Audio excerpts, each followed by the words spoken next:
Fear creates the void. And that void is not just between men and women. It's inside the man himself. When a man hesitates, when he holds back because of the stories he has been telling himself, something deep begins to take shape. The hesitation is not neutral. It doesn't just disappear into the air. It becomes a habit, a cycle, a program that runs over and over again in his mind until it feels like truth. That fear of rejection, that fear of not being good enough begins to control his actions. And the moment he steps into that hesitation, women feel it. They can sense it without a word being spoken because energy is always louder than words. A man's lack of initiative doesn't go unnoticed. It creates a vacuum. And nature does not allow a vacuum to remain empty. It will always be filled by something. In this case, it's filled by women doing what men were meant to do. Think about how often men convince themselves of defeat before they've even taken the first step. They imagine all the ways they could be rejected, all the reasons why she wouldn't be interested, and in doing so, they reject themselves before the woman ever has the chance. The fear builds walls in the mind that block possibility. The fear says, she's out of your league, or she'll laugh at you, or you're not ready yet. And every time that voice is obeyed, confidence weakens, courage fades, and the natural order of connection gets disrupted. The fear doesn't protect the man from pain. It ensures he feels it in silence, because nothing hurts more than watching opportunities pass by, knowing they slipped through your fingers because you didn't act. The most fascinating part is that fear is not based in reality. It's built on imagination. The very same imagination that could be used to picture success, to visualize connection, to build excitement, is instead used to create failure scenarios that haven't even happened. That fear of rejection is self-inflicted, a creation of the mind. And while the man is wrestling with ghosts, women are left wondering, waiting, questioning why men no longer step forward with certainty. It's not that women want to dominate the first move. It's that they sense the void left behind by men who hesitate too long. When men stop approaching, the energy shifts.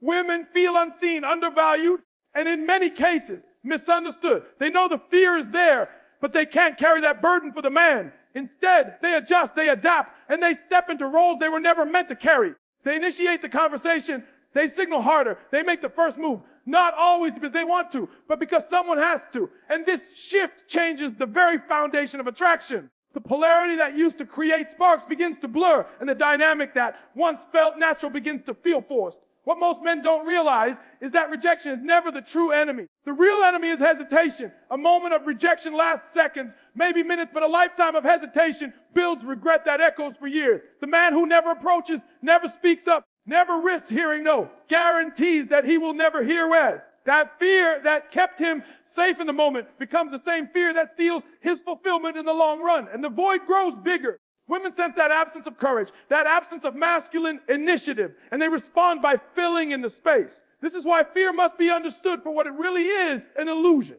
Fear thrives only when it is fed, and every time a man chooses silence over action, the illusion becomes stronger. Yet the moment he steps forward, even trembling, even uncertain, the illusion collapses. Fear cannot survive when faced with truth, and the truth is that most of the barriers are in the man's own mind. Women are not expecting perfection. They are not waiting for flawless execution. They are waiting for authenticity, confidence, and presence. But none of those qualities can be expressed if fear has locked the man in hesitation. It is not enough to simply think about approaching. Thought without action changes nothing. Energy moves when action is taken. Confidence grows only through repetition, through stepping into discomfort, through realizing that rejection is not fatal, but simply part of the process. Every approach builds a new layer of strength, while every hesitation reinforces weakness. This is the great divide. Fear widens it. Courage closes it. Fear creates the void not only between man and woman, but also within the man himself. He becomes divided, torn between what he desires and what he dares to do. That internal split eats away at him, leaving him restless, unsatisfied, and confused. On the surface, he tells himself he doesn't care, that maybe it wasn't worth it anyway. But deep down, he knows the truth. He knows that the only reason he doesn't have what he wants is because he refused to take the step. And while he's locked in that internal battle, women are rewriting the script, stepping in to fill the role he abandoned. The void is not permanent, but it will remain until courage takes its place. Fear may whisper loudly, but action speaks louder. And once a man understands that his hesitation is not protecting him but robbing him, he begins to see that the risk of rejection is nothing compared to the pain of regret. The moment fear is recognized for the illusion it is, the void begins to close. And what once was lost can be restored. The energy of initiative is one of the most powerful forces in human connection. When one side refuses to move, to take action, to claim space, the other side inevitably fills it. This is why when men do not step forward, when they choose to stay silent and hesitant, women step into that opening with an energy that was never meant to be their default. It isn't because they desire to dominate or because they enjoy taking control. It's because energy does not remain still. Someone must move. Someone must lead. Someone must direct where the flow goes. And when men fail to take that responsibility, women adapt by stepping into roles that once belonged to men. Initiative is magnetic. It draws attention, it sparks attraction, it creates polarity. When a man sees a woman he is drawn to and acts decisively, there is power in that. The movement itself radiates confidence, even if he doesn't have all the words perfectly aligned. The act of moving first communicates boldness, intention, clarity. But when that energy is absent, when a man waits and waits, overthinking until the moment passes, the polarity begins to shift. Women sense the absence of that masculine energy, and something inside of them feels the need to compensate.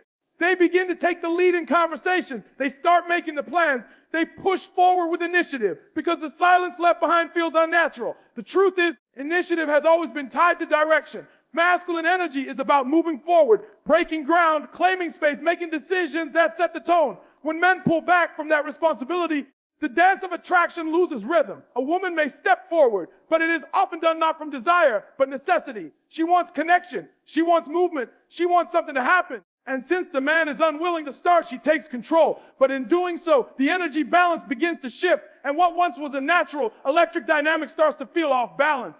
Many men underestimate the subtle signals they give off when they fail to act. A lack of initiative does not come across as politeness or patience. It comes across as indecision. It communicates a lack of certainty, a lack of drive, and women, whether they consciously notice it or not, respond to that void. The absence of initiative makes her question whether he truly desires her, whether he truly knows what he wants, whether he is strong enough to claim what matters to him. And when those questions linger too long, she moves into action to fill the emptiness herself. What is remarkable is how quickly initiative changes the dynamic. A simple decision to move first, to make the approach, to set the tone, shifts everything. The energy transforms from stagnant to alive. Women naturally respond to decisiveness because it allows them to remain in their natural flow, to embrace receptivity instead of having to carry the weight of leading. But when that decisive energy is absent, women often feel forced into expressing masculine traits, not because it is who they are at their core, but because someone must take the wheel. Initiative is not about control. It's about movement. When a man takes initiative, he is not taking away a woman's freedom. He is creating a space where freedom thrives, where polarity exists, where attraction can breathe. His leadership doesn't trap her. It gives her something solid to respond to, a foundation on which chemistry can grow. Without it, everything feels uncertain, and in uncertainty, women often feel they have no choice but to take over. This shift is not without consequences. Over time, when women consistently find themselves stepping into the space men refuse to occupy, they begin to lose respect for men as leaders. They may still crave connection, but the dynamic feels unnatural. Attraction may weaken, frustration may build, and relationships may feel more like partnerships of convenience rather than dances of polarity. Initiative is the spark that keeps the flame alive, and without it, the fire slowly begins to fade. Men often think they are avoiding risk by holding back. But what they don't realize is that their hesitation is already costing them something far greater. By not stepping forward, they are not maintaining safety. They are creating imbalance. Women are responding to the lack of movement by pushing themselves into positions that leave them tired, conflicted, and often resentful. The energy of initiative was never meant to be neglected. It was meant to be embraced, to be expressed, to create momentum. Every great connection begins with someone deciding to move first.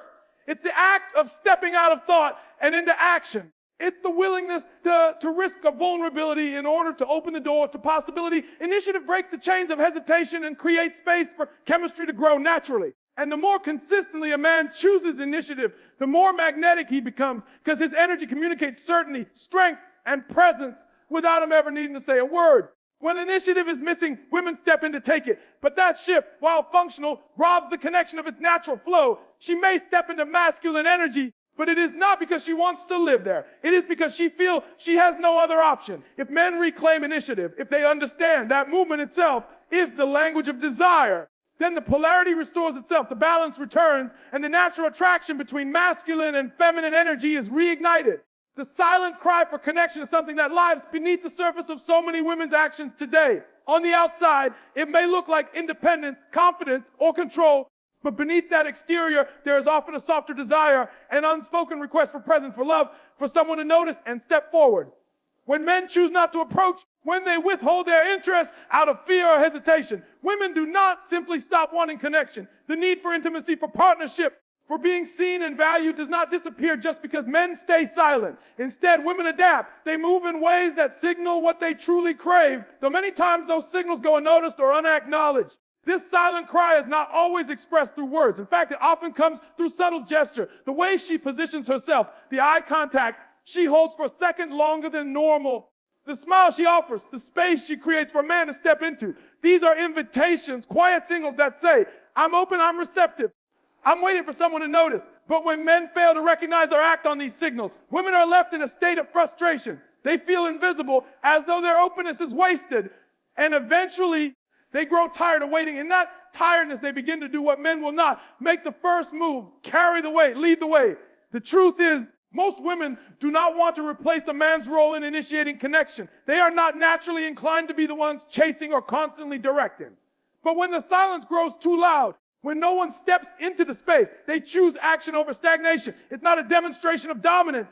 It's a reflection of longing. Their actions are fueled by the quiet ache of wanting to be wanted, of wanting to feel a man's presence and certainty, but not finding it. So they act, not because they prefer to, but because they refuse to sit endlessly in a void of inaction. What many men misunderstand is that this silent cry is not about desperation. Women are not stepping forward because they cannot live without attention. They are stepping forward because the balance has been disrupted. They crave polarity. They crave a man who embodies decisiveness, strength, and clarity. But when those traits are absent, they must fill the emptiness themselves. And in doing so, they often find themselves exhausted because carrying both roles is draining. Being both receptive and assertive is a contradiction that wears on them over time.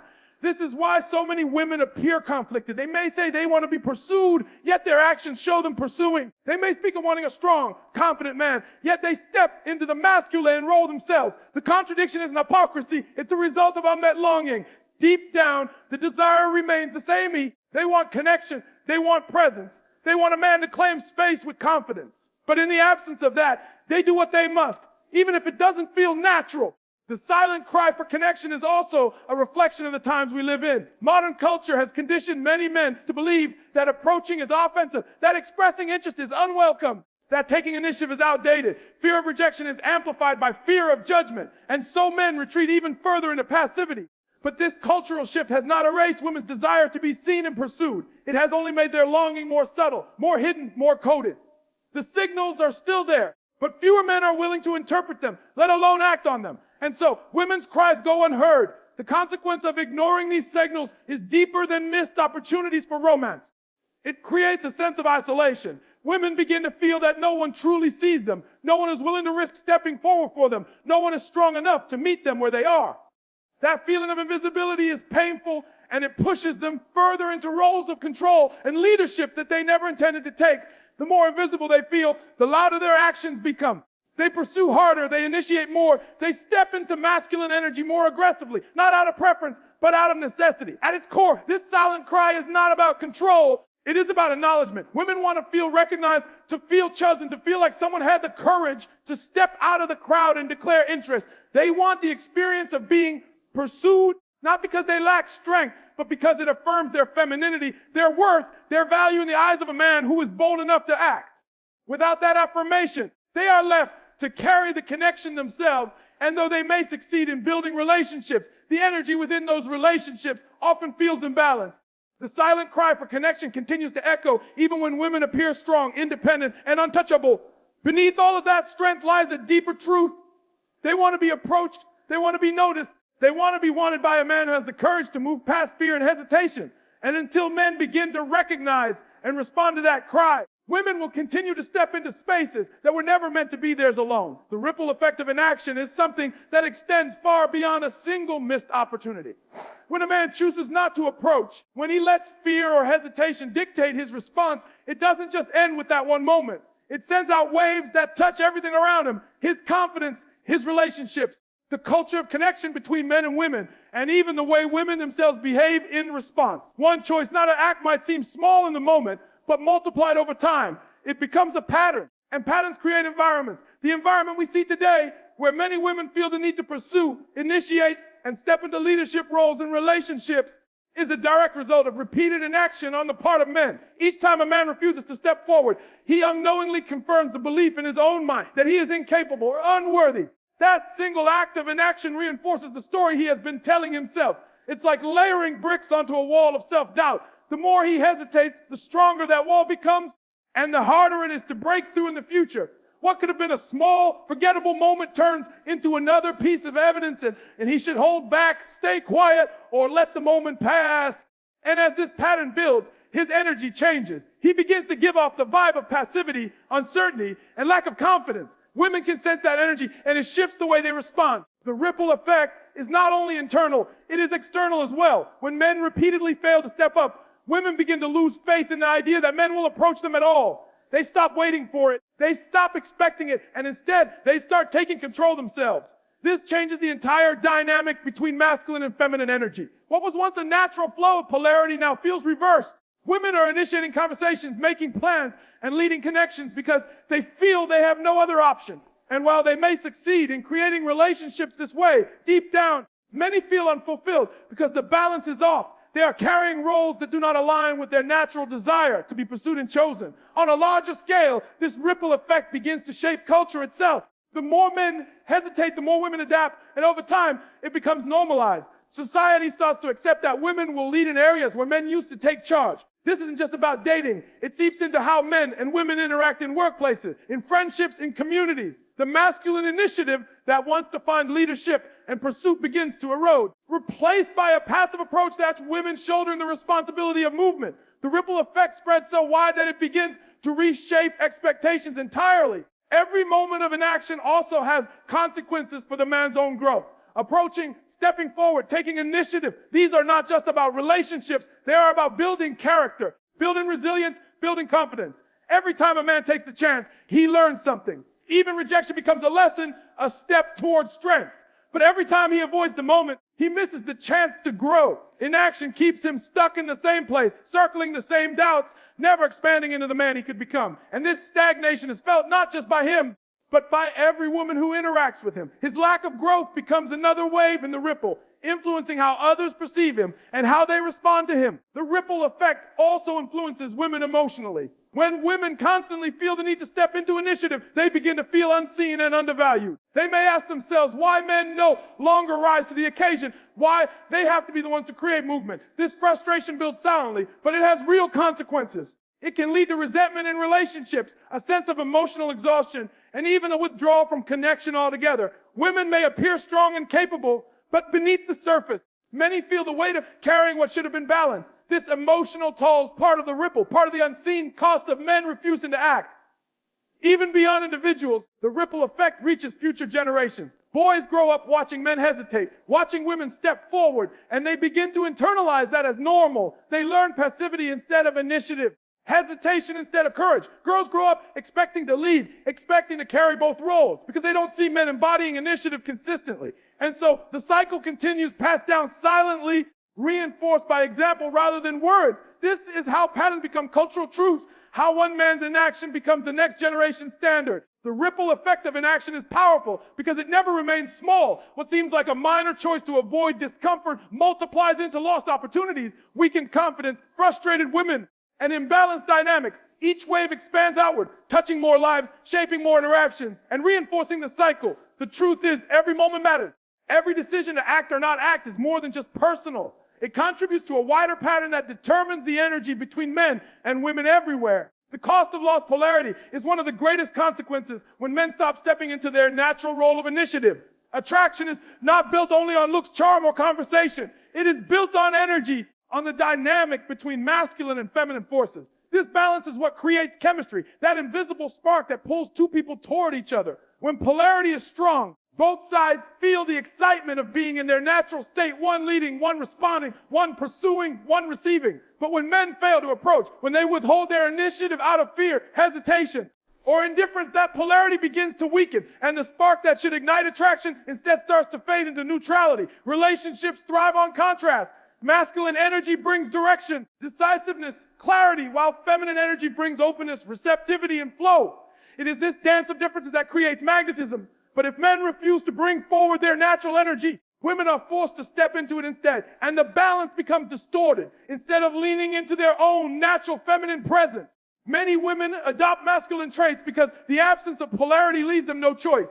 They take charge, they initiate, they lead. And while they may be capable of doing so, the connection no longer feels natural because both energies are now clashing rather than complementing.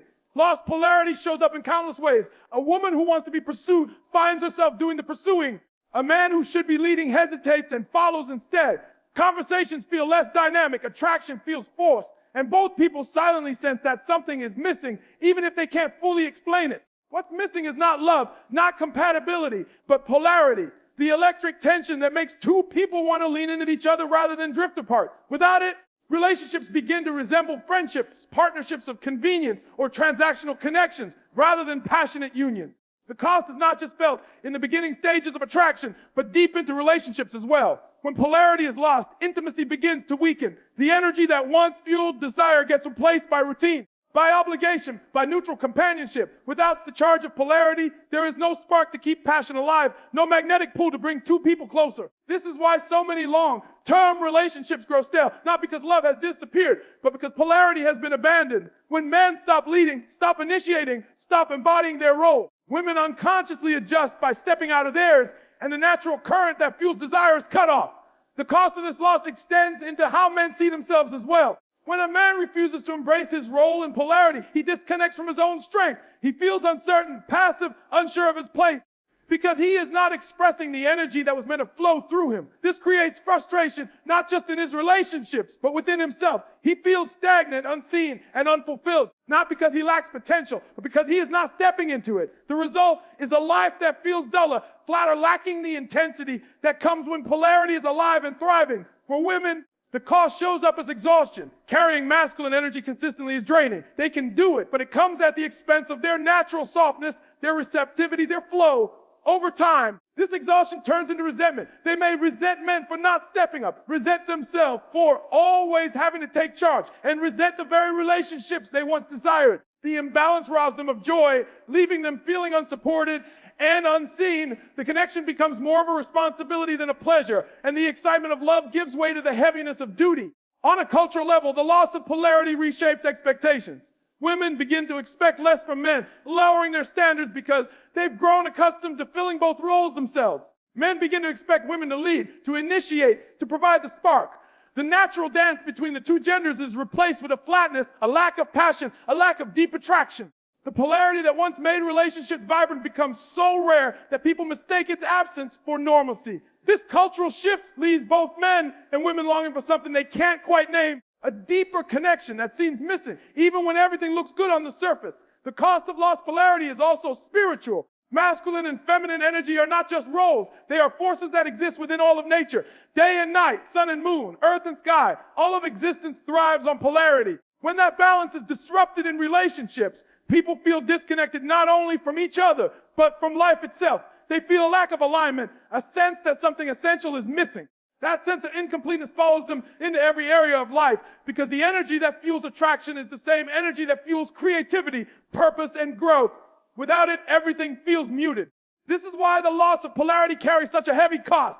It doesn't just affect romance, it affects self-perception, emotional well-being, cultural norms, and even spiritual alignment. When men step back from their role, when they allow fear and hesitation to silence them, they are not just losing opportunities with women. They are contributing to the collapse of a dynamic that has fueled passion and connection for centuries. The spark that could have ignited joy, intimacy, and fulfillment gets smothered, leaving behind a flat, neutral existence that satisfies neither side. The call to rise again is not about assigning blame. It is about awakening. Men have spent too much time shrinking back, overthinking, and allowing hesitation to rule their choices.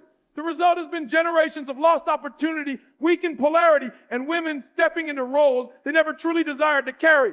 But this call is different. It is not about looking backward at what has gone wrong. It is about looking forward at what can be reclaimed. Within every man is a dormant strength, a seed of courage waiting to be activated. That seed is not gone. It is not broken. It is simply buried under layers of fear, doubt, and cultural conditioning. The call to rise again is an invitation to remove those layers and rediscover what was always there. When a man decides to rise, everything changes. Rising does not mean perfection. It does not mean knowing every word to say or executing every move without flaw. Rising means choosing action over hesitation, presence over absence, courage over fear. The moment a man makes that shift, even in small ways, he reclaims the energy of initiative. He steps back into his natural role, and women feel that shift instantly. They no longer need to compensate. They no longer need to lead from a place of exhaustion, because the balance begins to restore if the second men decide to step forward again. The call to rise is also about responsibility. For too long, men have mistaken avoidance for safety. They thought that by not approaching, by not speaking, by not risking, they were protecting themselves. But what they were really doing was transferring that burden onto women, forcing them to take the lead, to shoulder the weight, to fill the gap. Responsibility is not a burden. It is a gift. It is the chance to shape connection, to create momentum, to give direction. Rising again means reclaiming that responsibility with pride, not because women cannot carry it, because they were never meant to carry it alone. There is a deep fulfillment that comes when a man chooses to rise. He feels his confidence grow, not in theory, but in practice. Each step he takes builds new evidence that he is capable, strong, and worthy. The doubts that once controlled him begin to lose their power, because doubt cannot survive in the presence of consistent action. Women respond to that growth with openness, with receptivity, with trust, because they sense that they are no longer alone in carrying the weight of connection. The relationship begins to breathe again, filled with the rhythm of masculine initiative and feminine response. Rising again also requires men to redefine their relationship with fear. Fear will never disappear. It will always whisper in the background, offering reasons to hold back. But rising means refusing to let fear dictate the outcome. It means acting in spite of the trembling, moving forward even when the voice of doubt is loud. That courage is what separates those who rise from those who remain stuck. Women are not looking for men who never feel fear. They are looking for men who do not let fear control them. The willingness to step into discomfort becomes the very thing that reignites polarity and restores attraction. The call to rise again is not only personal, it is collective. When one man chooses courage, he not only changes his own life, he influences every man around him. Courage is contagious. It gives permission to others to rise as well. Just as hesitation spreads passivity, boldness spreads confidence. A culture of men who choose to rise creates a ripple effect that reaches families, communities, and generations. Boys grow up seeing courage modeled, and they learn to embody it themselves. As girls grow up seeing men step into their natural role, and they learn to trust that they can remain in their own. The restoration of balance begins with one man's choice, but it never ends there. Rising again is also about reclaiming vision. Too many men have lost sight of what is possible because they have been trapped in the cycle of hesitation for so long. They no longer imagine themselves as leaders, initiators, or confident partners. They only see themselves through the lens of missed chances and regret. But the call to rise is a call to remember who they are at their core. It is a call to dream again, to envision themselves as strong, decisive, and capable of creating meaningful connection. Vision fuels action, and when a man rebuilds his vision, he naturally begins to act in alignment with it. This call is urgent because every day spent in hesitation is another day lost. The void will not remain empty. Women will continue to fill it, and the balance will continue to weaken. But the moment men decide to rise, to reclaim what has always belonged to them, everything shifts.